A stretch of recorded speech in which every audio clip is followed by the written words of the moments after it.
You are listening to the most original talk radio station anywhere.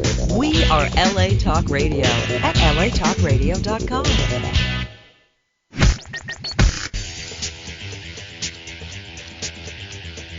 You're listening to Question Reality with Priscilla Leona. Only on LA Talk Radio. Hi, welcome to Question Reality. I'm your host, Priscilla Leona, and we are coming to you live from Los Angeles, California. Our show is broadcast every Sunday from 5 p.m. to 5:50 p.m. Pacific Standard Time. Now, if this is your first time tuning in, our show will help you to question your career reality. This show is for you if you were, are, or might be considering a career in the entertainment industry. Our guests will provide you with tips, advice, and resource information on how and what it takes to successfully pursue a career in show business. Our guests work in various professions of entertainment, so that means that we will definitely have someone on the show sooner or later from a career that you are interested in. If you want to check out our past guests, read their bios, listen to their interview instantly, or download one of the shows, go to the LA Talk Radio website, latalkradio.com. Click on the link at the top of the website that says Channel 1. Scroll down and look for the graphic of our show, Question Reality, and you click the link. Now, this will take you directly to our archive page, and that is where you can view the list of all of the past guests. Now, our shows are also available for download on iTunes and Stitcher.com under the podcast section. So just go there, type in Question Reality Radio in the search box, and there we are. Now, if you want to find out about our future guests, you have to go to another website, which is our official Question Reality Radio Show website, and that is questionrealityradioshow.com, and that has all of our guests that were on this year and all the way until, we're booked all the way up until April, and they're just coming in droves. God love them. Oh, boy, I tell you, I got these wonderful fans from all over the world. I don't know how, but as I've told you before, I have such a huge following in Slovenia, of all places. Don't know how it happened, but welcome the Slovenians. Love them. And thank you for those emails. I get at least, 5 emails a week, and they tell me how much they love the show. So thank you so much. I hope to come to Slovenia one day. Now, as always, every week, we have the most exciting, fantastic, incredible, exciting guests ever. At least I like to think so. And today is another one. We brought another one for your entertainment. His name is Simon Applebaum. Now, isn't that the best name ever? That sounds like it should be marketed. Simon Applebaum. It just sounds like it could be like a preserve. It sounds like it could be a tasty little sweet treat. It's a name that I feel so comfortable with. I'm going to talk to him about possibly marketing a product because that name needs to be marketed. Oh, maybe some apple pie, Applebaum. He is the producer and host of the hit radio show Tomorrow Will Be Televised, and that is on blogtalkradio.com, blogtalkradio.com/televised. So go there now and bookmark it so that you can listen to one of his shows after you listen to him today, of course. Now, we're going to be talking about things like how to book top talent on your radio show for other listeners, because I did get some emails from people who have radio shows who asked me that question, how do you book top talent? And they say they have so many problems trying to get through agents and managers, and they never get return phone calls. So we're going to ask Simon what his secrets are, because he has some of the top talent today, like the upper echelon, the A-list people, they are on his show. So we're going to ask him, how do you get those guys? How do you book them? We're also going to talk to him about the current and future state of television, some trends to watch, smart TVs, Ultra HD, multicast channels, video on demand, venture capital, crowdfunding, and incubator. So he has lots of information to share with you. You will be informed. You will be a smarter human after you listen to Simon Applebaum. Now, let me tell you a little bit about him. Simon, who's extremely intelligent, he has been covering the world of television for more than 3 decades. And he used to hold a position as senior editor at Cable World, Multi-Channel News, and Cablevision magazines. And currently he is the producer and host again of the hit radio show, and it's entitled Tomorrow Will Be Televised. And it's in its 7th year, and it attracts more than 40 million listeners worldwide each month. So he has blasted me out of the water, I think, on the listeners. So I got to find out what his secret is. The radio show is about one of my favorite things. Now, everybody who knows me knows, what do I love more than anything? Next to chocolate, it is television. I am a television fanatic. I have like 84 shows that are on the DVR now. Now, I don't get to watch them all, but I record them and then I usually have to delete them. But the point is that I love television, so it is such an honor to have him on the show. And his program airs live Mondays and Fridays at 3 p.m. Eastern Time and noon Pacific Time. And Simon Applebaum also writes, I love that name so much, I think I'm going to say it like 5 times after I get off the show with him. I love that name, Simon Applebaum. He also writes Tomorrow Will Be Televised columns for various websites like MediaBizBloggers.com and ShellyPalmer.com. And the most exciting news is that a video version of Tomorrow Will Be Televised is under development. So we're going to find out what's going on with that. So let's welcome him, Simon Applebaum. Oh my God, I couldn't say that more than twice. Simon Applebaum, are you there in New York today? I am. Good evening, Priscilla. Actually, late afternoon your time and right in the evening my time. I love your enthusiasm and energy. I am just so blown away by where have you been all my life? It's amazing to have you like a guest on my show every week. But I do have one correction though. It's Blog Talk Radio that gets more than 40 million listens a month worldwide. I get a sliver of that, but it's growing. It's a growing sliver. Oh, well, that makes Thanks me very much for having better. me. That makes me feel better because I thought you alone were getting 40 million. I'm like, wow, how does he do it? I'm not even near 40 million, but thank you for clearing that up. But I'm sure that you get Slovenia. I haven't gotten Slovenia. I did get a chat room when we had the producer of Spartacus on Star, Stephen S. Tonight. We had a chat room person on our show from Moscow who wanted to know how well you portray women on Spartacus.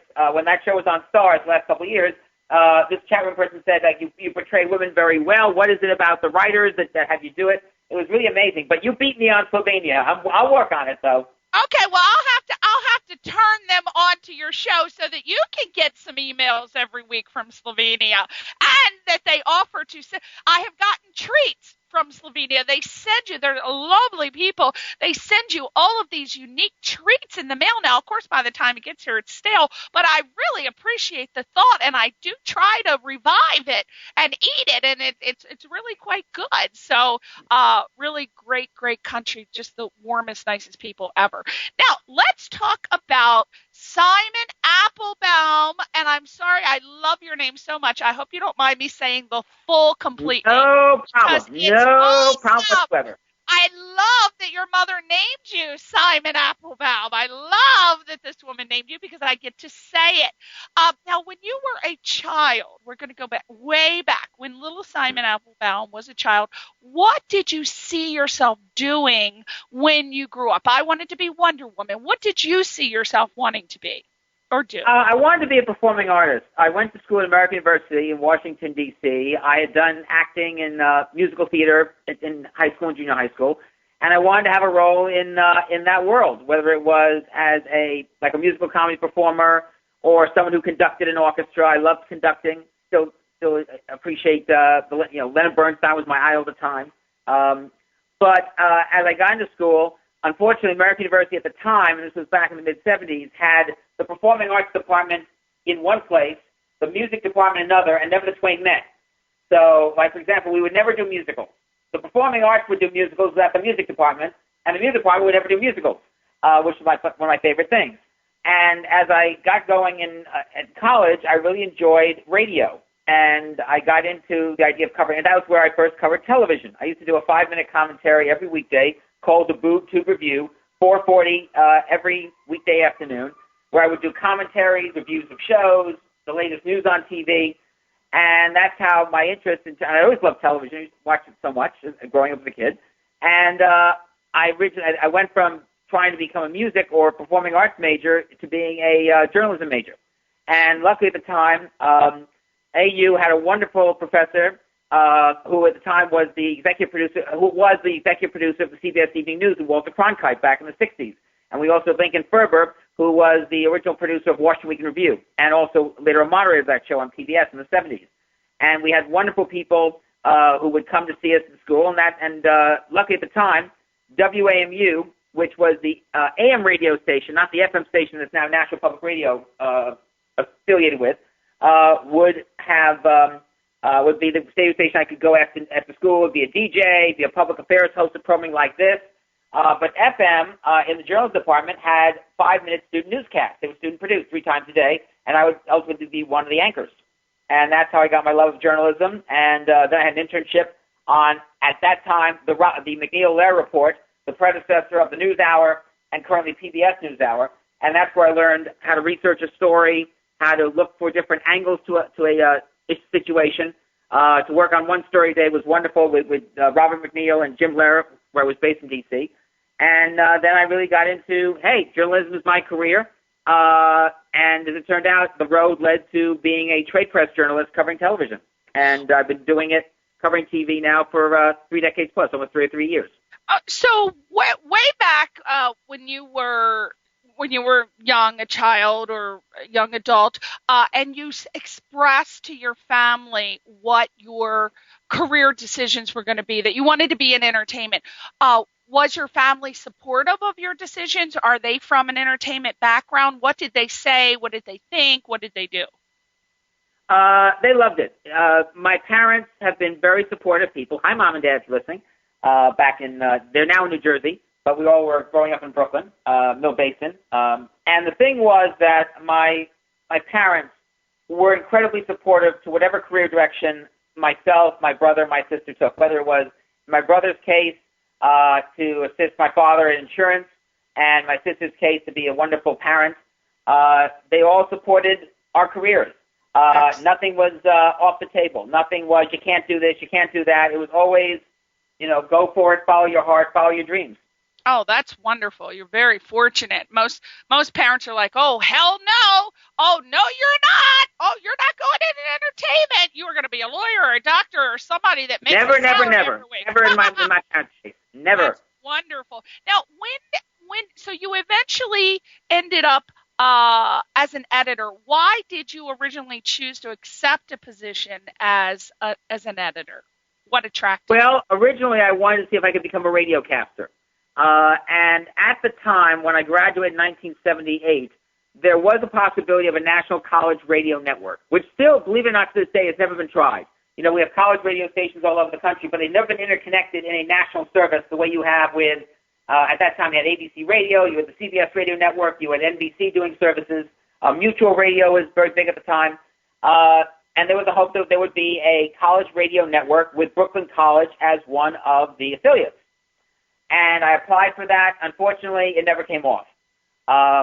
And then I applied to be part of Trade Magazine. I'd seen Trade magazines all the time, Broadcasting Magazine, other TV Radio Age at the time was there, and I applied for jobs. I even applied for a TV Guide doing a magazine called Panorama, which was a consumer magazine about the world of television.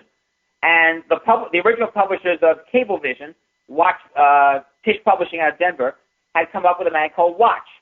And I went down to Washington. At that time, the Washington, D.C. offices led by Pat Gushman, the bureau chief there, was next door to C-SPAN, which at that time was, the cable network funded by the cable industry to cover Congress and showcase congressional hearings 24/7.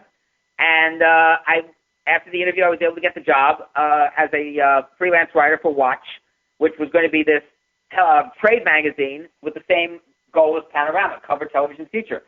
And that's how I got my break. Wow. Well, that seemed like a long story there. My God, you worked your way up. Now, what did you love most about being an editor, and what did you like least about being an editor? Most was to cover different sides of television. In Watch Magazine, my first piece was covering independent sports networks.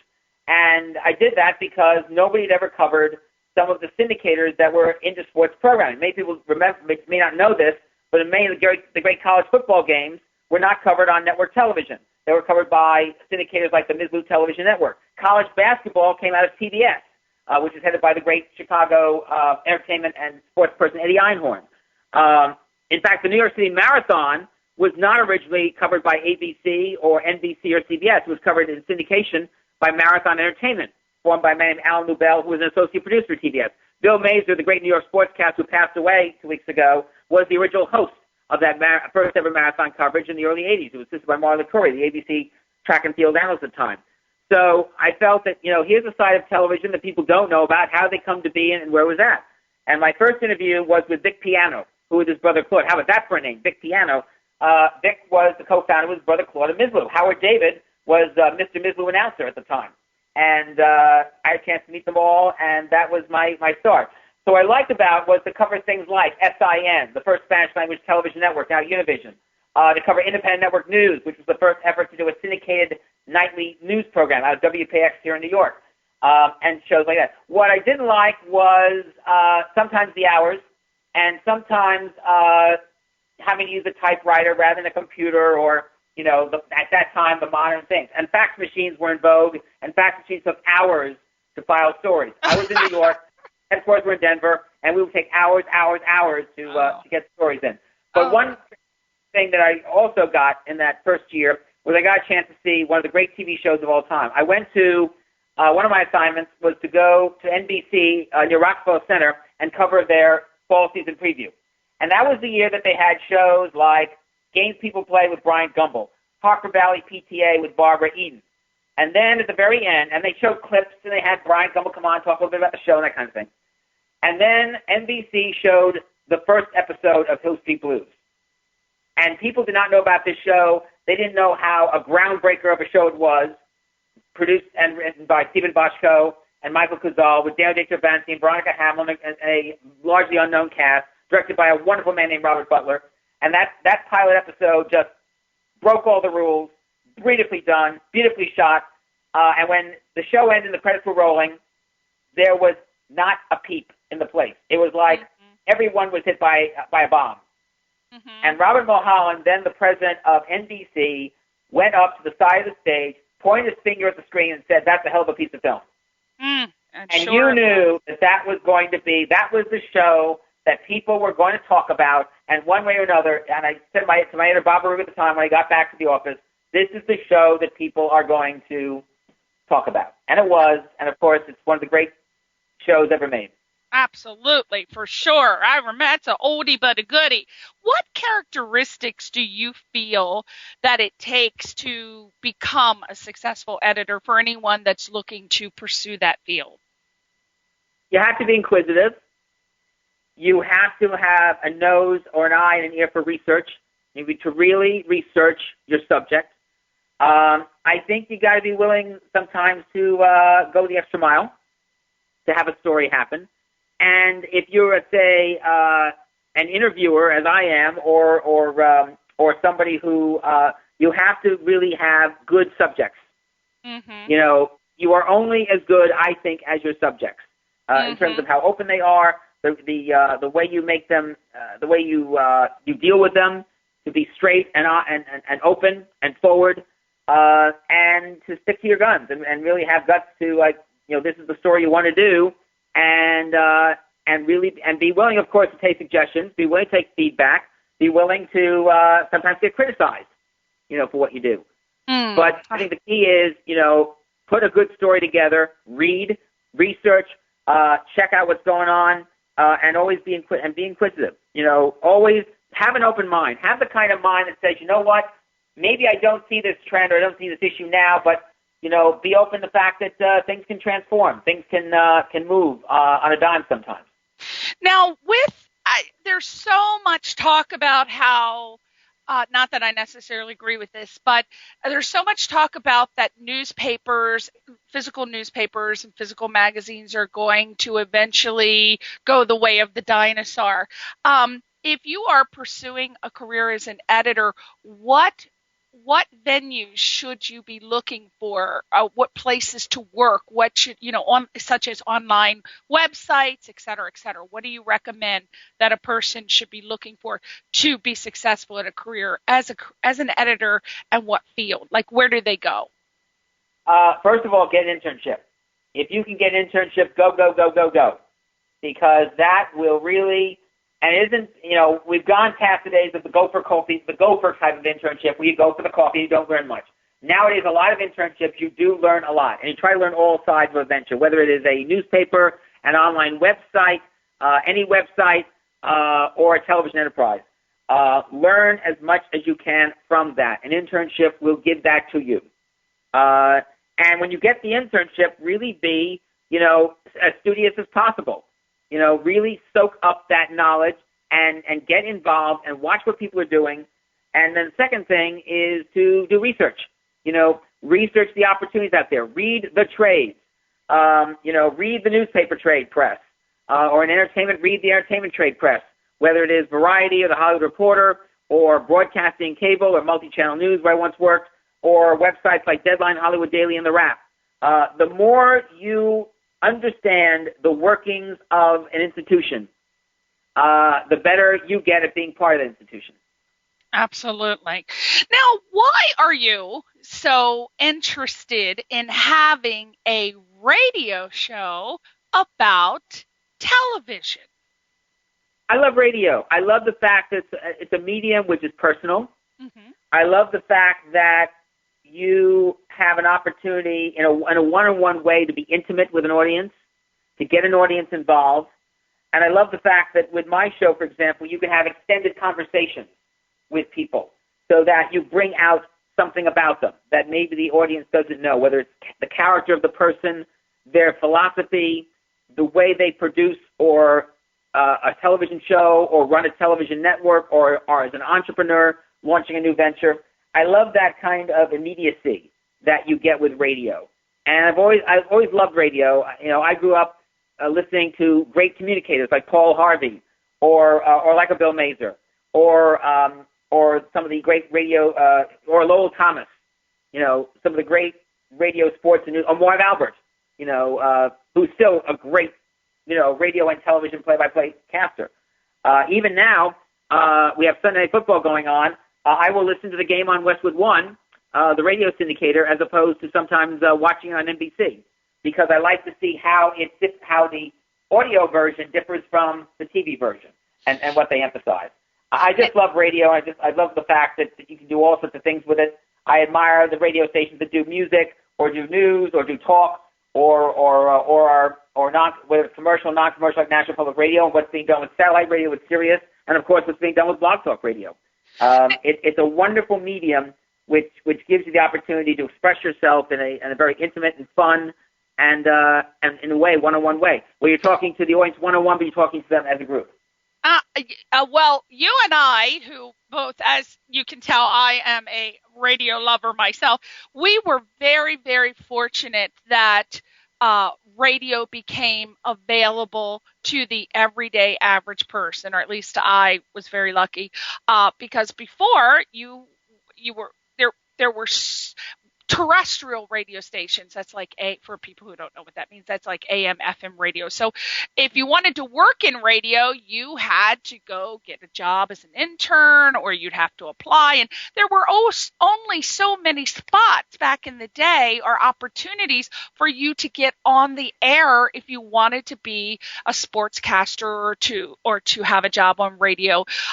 Now we have internet radio and Sirius radio, and there's so many other different types of ways that the average person who's always wanted to be in or on radio can do that.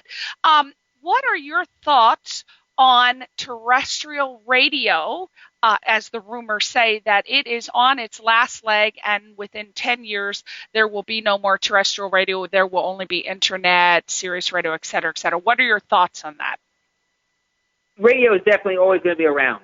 One reason why is localism. You know, people listen to radio first thing in the morning to find out the news of the day in their area, the traffic, or they want to be entertained by a local personality, or they want to be informed. And I don't think that's ever going to change. People develop a big bond to terrestrial AM, FM, and public radio.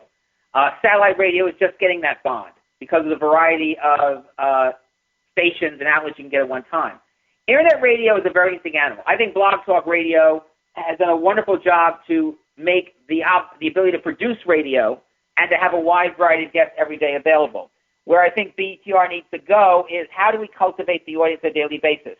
You know, when I see radio or radio simulcast on television, Mike Francesa on Yes here in New York, and I know there are other radio simulcasts, Mike and Mike in the morning on ESPN, there's you know that they're going to get a growing audience.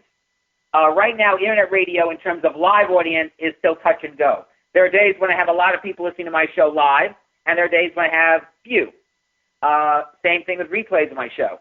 I would love to see Blog Talk Radio do more promotion and publicity for individual shows, but for internet radio as a whole. You know, show up at events where you can showcase internet radio in a great way, or to perhaps encourage advertisers to advertise on radio shows like mine and others.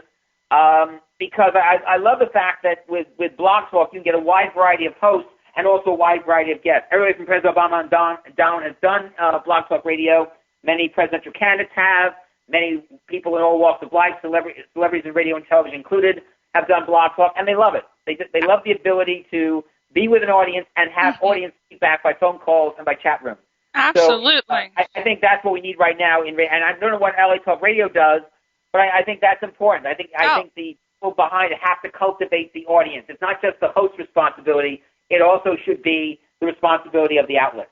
Exactly. So, I mean, basically, internet radio is tomorrow's talk radio today. And for those of you that are tuning in that don't really listen to internet radio, basically streaming internet talk radio is becoming the choice of media for just about everyone, professionals and also emerging broadcasters. And this is a growing venue, and it allows anyone, just the average person, to reach the entire world. And unfortunately, internet radio is still in its early growth, and many shows are put on the air that are, not so good. But for the most part, they're simply unengaging, and some of them are boring. So unfortunately, when someone listens to that, they go, oh, internet radio sucks. I'm going to go back to listening to terrestrial radio or AM, FM.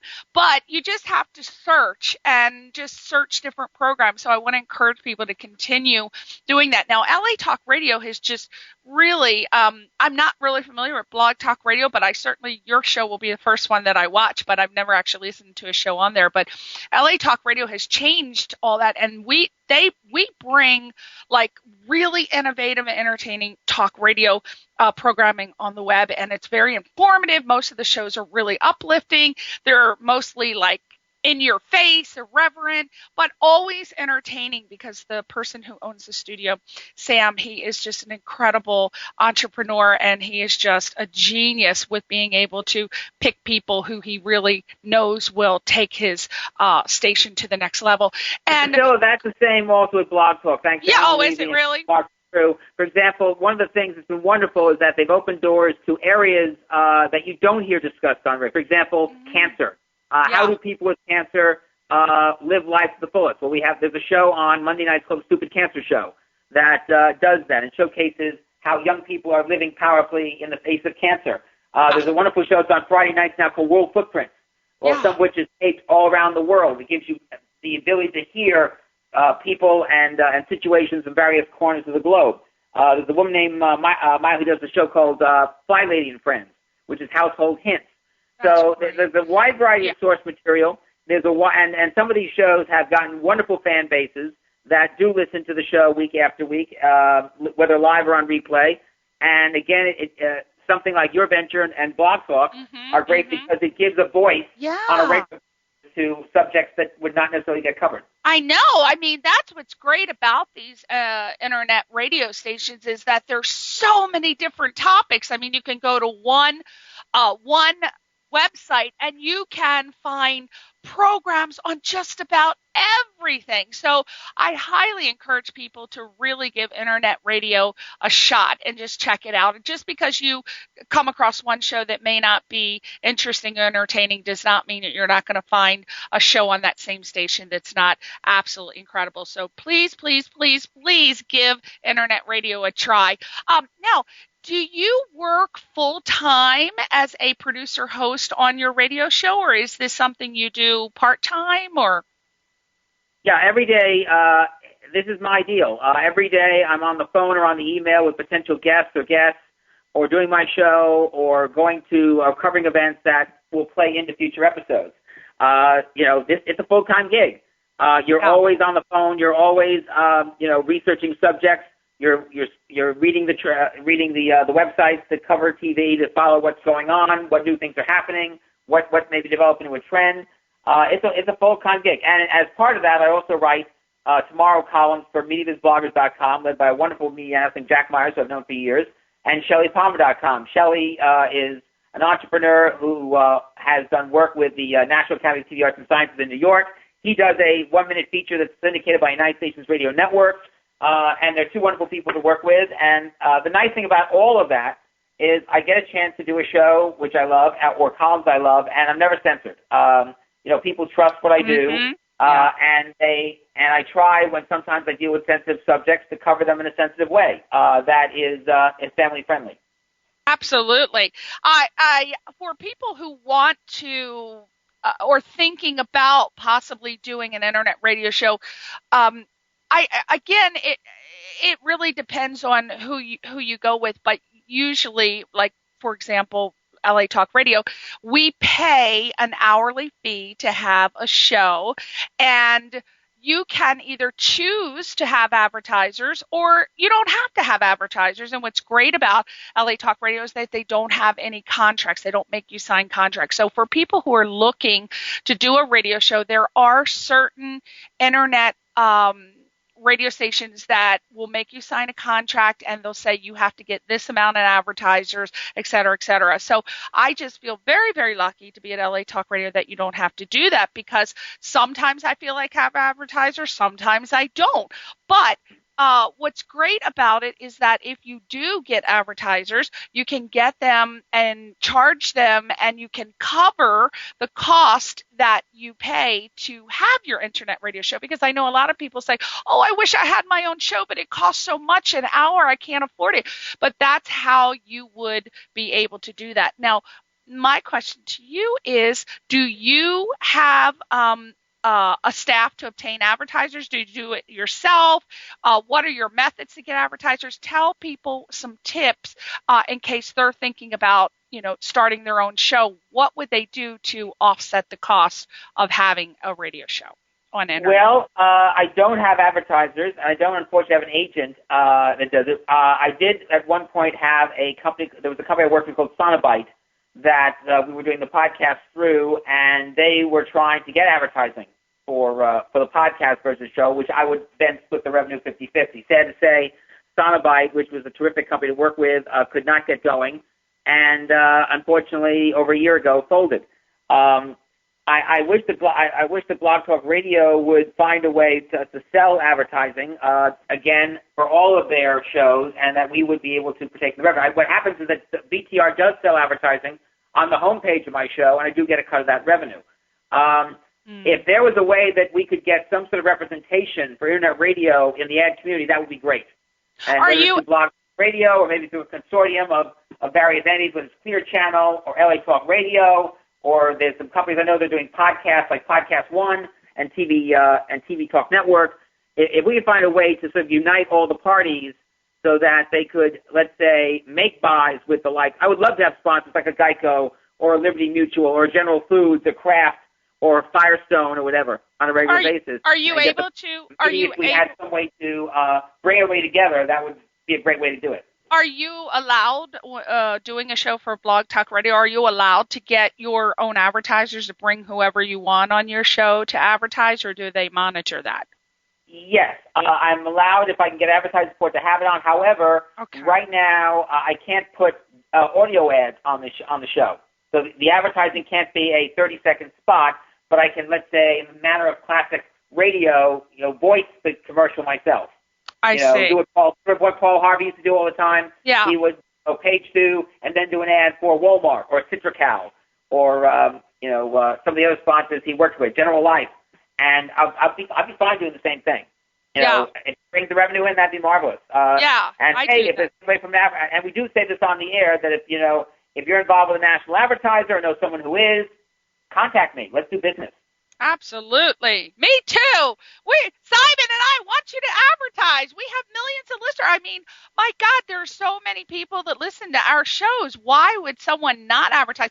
Only the smart companies are actually participating in internet advertising on internet radio shows. The people that are really staying up with the trends, because I do know that a lot of radio shows on the internet are getting bigger advertising, like CBS, et cetera, the news. So it is happening, but you need to go out there and actively market them, because they basically and I hope so that the Radio Advertising Bureau would take a role in this too, because they represent radio, and I think it'd be great for them, and maybe some of the other ad bureaus like the Cable Television Advertising Bureau or TVB or IAB, the Interactive Ad Bureau that does work with internet, with the web. Maybe they can maybe we can do a joint venture with the trade bureaus, and perhaps that could help internet radio along. Yeah, because one of the things that I find when my assistant calls to approach advertisers, the first thing when you're dealing with a person on the business side, they say, well, send us your ratings. And they don't understand that you don't have ratings. It's not traditional ratings.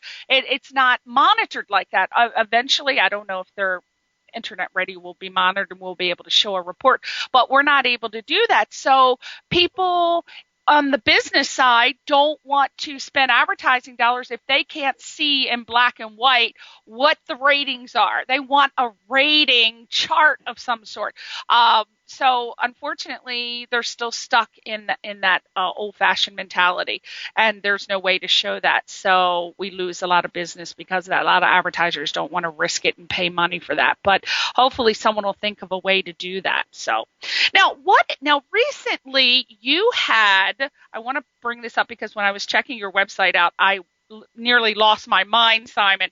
Recently, you had one of the writers, co-executive producers of two of my favorite shows in the world. Like, I would die if these shows weren't on. The Vampire Diaries and the Originals. You had Mr. Michael Narducci on your show. And what advice would you give other talk show hosts who want to have the caliber of talent that you have on your show, such as what is the best way to book the upper echelon of the entertainment industry on their radio show? Two things off the bat, Priscilla. First of all, you have to be up to speed on the news of an industry like television. One way you do it is you read the web trades, like broadcasting and cable, multi-channel news, variety. Deadline Hollywood Daily is marvelous. What Nikki Fink and her people do with that site, Nellie Andiva, who is the TV reporter for Deadline, is one of the best in the business. She breaks scoops left and right every day. Rap, Sharon Waxman and her gang do a terrific job. Also, read PR Newswire and Business Wire. They come out with the releases every day on television, as well as general entertainment.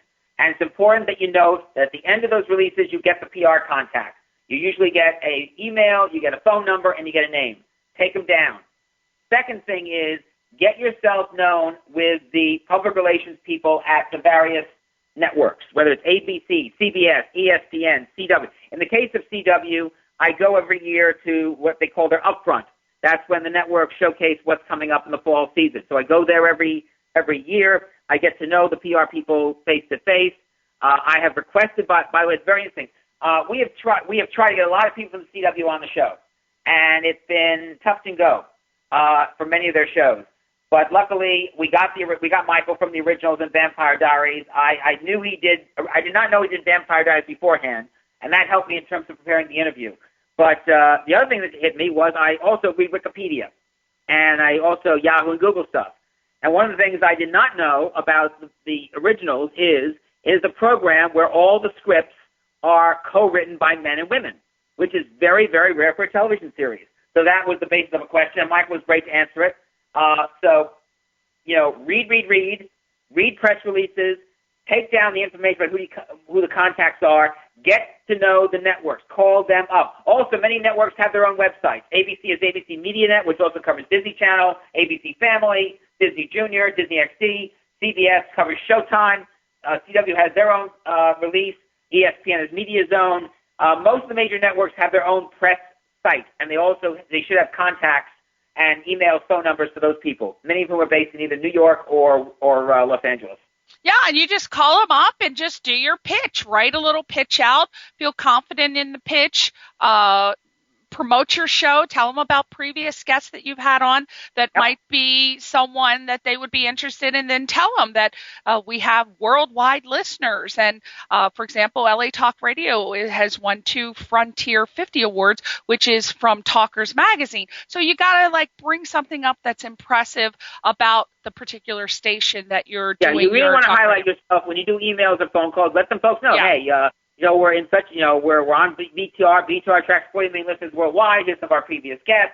You list 5 or 6 of your guests. You try to balance it out so it's producers, it's network executives, it's technology people, so they get a good range of who you've talked to, and and invite them to call or email you if you have any questions. Give them available dates. Let them know when your show is live. One thing I do not do. I do not give people specific questions in advance. That's a personal policy because me neither. It restricts you in terms of being topical. You want to be improvisational. You want people to react to what's going on if an event breaks that morning. So as a rule, I don't give people specific questions. I will give them topics, like the general topic. That's fine. But specifics, no.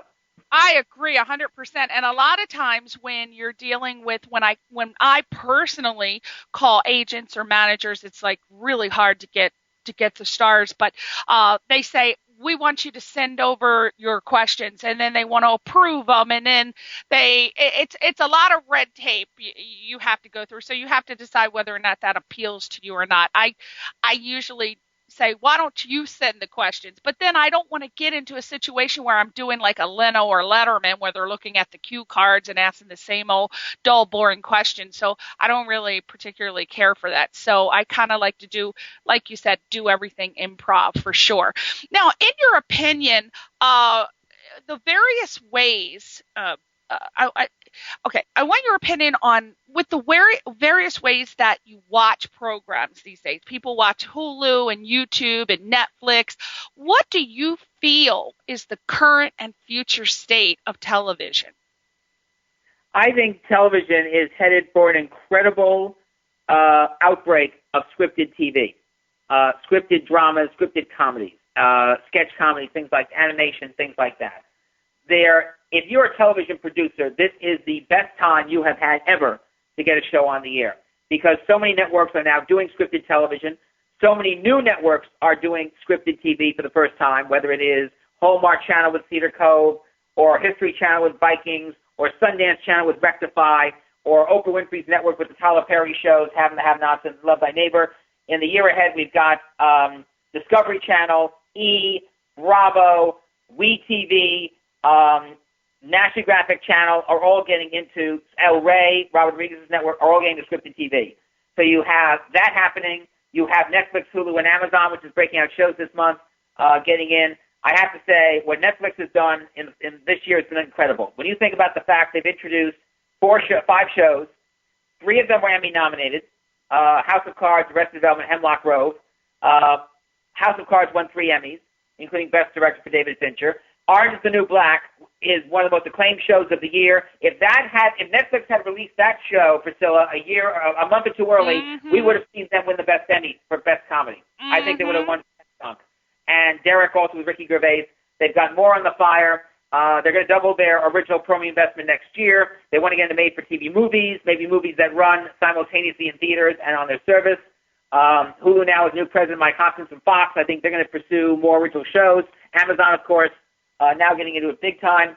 And who knows? And Xbox is coming out November 22nd. They're getting into original scripted shows under Nancy Tellem, the former CBS exec. So that's a big thing. You're seeing more Hollywood production talent get into doing television, whether it's producers or writers, directors like Guillermo del Toro or Michael Bay, who's doing the pirate drama Black Star is on Showtime in January.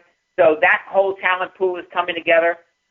Steve McQueen, by the way, who did the movie 12 Years a Slave, which probably will be a surefire Oscar nominee for Best Picture. He is now working on a series for HBO that's getting fast-tracked to be produced here in New York, possibly on the air next year. And then on top of that, you have more ways to get a show funded through crowdfunding and very soon equity crowdfunding. So you've got so many ways to get a show produced, so many networks you can do it with, and that's just scripted, of course. Yeah, so I think that's something. And also, on top of all that, you got the smart TV set, which allows you to develop applications specifically for TVs like you would for a smartphone or a tablet. You can watch the web on television, and I think that's going to be fascinating to see how websites adapt to that environment, plus watch your favorite shows and networks. And the capabilities and how you can control the set is only going to get better as time goes on. Yeah, that's what I was going to ask you. What are the trends to watch for as far as smart TVs, Ultra HD, multicast channels, and the video on demand? Let me take one at a time. Smart TVs, about a quarter of all television households now have it. They may not know they have it, but they have it.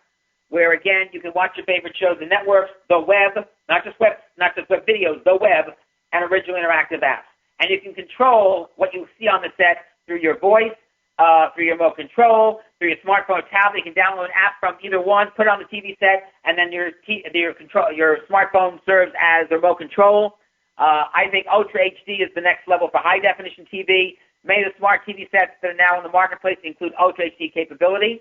I think we're going to see video on demand make a comeback. It's always been the medium that, frankly, has not been covered enough by the media, sort of as the prodigal son. But it looks like, thanks to the fact that many broadcast and cable shows now you can get VOD on cable and satellite, and 60% of the nation has VOD capability, I think is going to be big.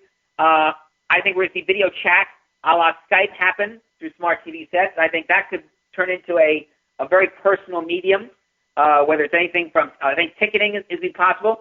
There's also commerce opportunities. LG smart TV sets have PayPal, and I think that's going to lead to a lot of ways people can go beyond Home Shopping Network or QVC to buy and sell merchandise. And sky's the limit as far as what can be done with it. We may see home banking. We still may see home security on the television set. The ability to monitor your appliances, put a calendar of your daybook, let's say, on the TV set. Comcast is looking at that with their X1, X2 platform. Do Facebook and Twitter on the TV. Like I said, sky's the limit in terms of how imaginative people are. What do you mean when you say getting the next generation of TV off the ground in regards to, say, venture capital, crowdfunding, and what the heck are incubators? Sure. Well, I really believe that there's so many people where you are, where I am, and in between who want to get the next generation of TV going, whether it is smart TV applications, new television networks, new television programming, services we haven't imagined yet on the TV set. And there are two big ways, I think, that they can get investment in that. It costs money to get these ventures going. And right now you have a medium known as venture capital and angel investors, and you have, in the last few years, what's known as incubators. Companies like 500 Startups, Y Combinator, Techstars, General Assembly, and others that not only allow the opportunity to incubate companies, but to mentor them, coach them in having great business plans, avoiding the pitfalls that can make or break a venture. That's a new phenomenon.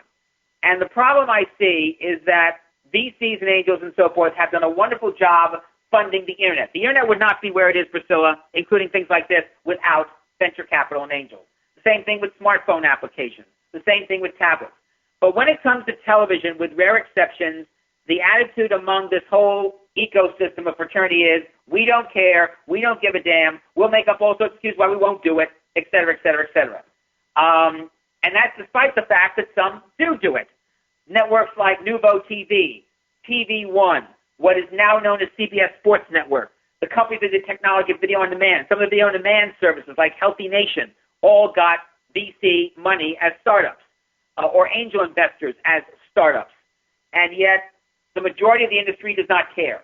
And I think that's something that has to transform because, and I think part of it has to be that the TV industry has got to, as a unit, knock on the doors of these people, knock the doors and say, folks, you know what? You're off on a terrible track. It's time to transform your thinking. Get off your butt and start funding these folks. They want to create jobs. They want to bring the next generation of TV to all of us, and don't dismiss them out of hand simply because you have attitudes that, frankly, don't make sense.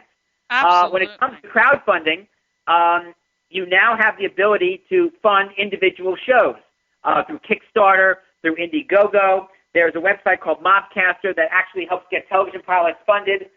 Kickstarter, of course, crowdfunding is make a one-time donation. If the company raises a certain amount of money within 60 or 90 days, you make that donation. If not, you don't. And now we have another level of this called equity crowdfunding, which was part of the Jobs Act passed by President Obama over 2 years ago, where you can invest in the life of a venture. About a week and a half ago, the Securities and Exchange Commission finally came out with the rules of the road. They've been working on it for so long because they want to avoid scams. They want to avoid rip-offs, because if we have a big rip-off, forget about it. The whole house comes down. But they now have the rules of the road. It's in a period now in Washington, D.C. where they're inviting public feedback, and hopefully early next year they will approve these rules. And that will open up the door for a lot of people who want to maybe get a new television venture, seed funding at least, or a new television program or a smart TV app off the ground. I think if it does, it's going to be a major, major deal for television. And there already are firms that are equity crowdfunding agencies. They're already talking to production companies and TV possibilities about, once these rules are approved, making them happen. Absolutely. Well, you know what? Guess what, Simon? We are already 2 minutes over. Can you believe it? Oh, man. Unbelievable. That means only one thing can happen. You have to come back next year on my show. I would love to, Priscilla. Why do we wait till next year? Make it sooner. Well, unfortunately, I'm booked till April, so email me after we get off the show and go to my website, questionrealityradioshow.com, and look on the schedule and pick a date, and let's get you booked because I can't wait to have you back. We didn't even get to cover the other 10 questions that I had for you. Bummer. Hey, but listen, everybody out there, check out Simon Applebaum's show. He is on blogtalkradio.com/televised. Listen to his show. He has the top people in the business. Also, he writes a column for MediaBizBloggers.com, ShellyPalmer.com, and he's also going to have some episode podcasts, and they'll be available at iTunes.com. And we're on Mondays and Fridays, 3 p.m. Eastern, noon, the West Coast. Listen to us live.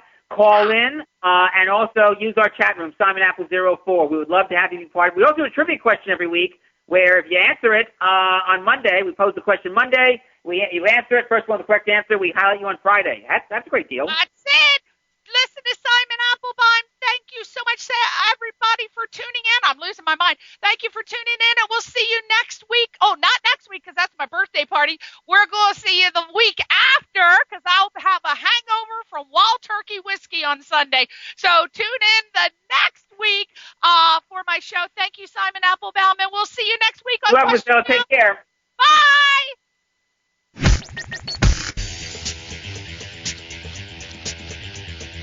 You're listening to Question Reality with Priscilla Leona. Only on LA Talk Radio.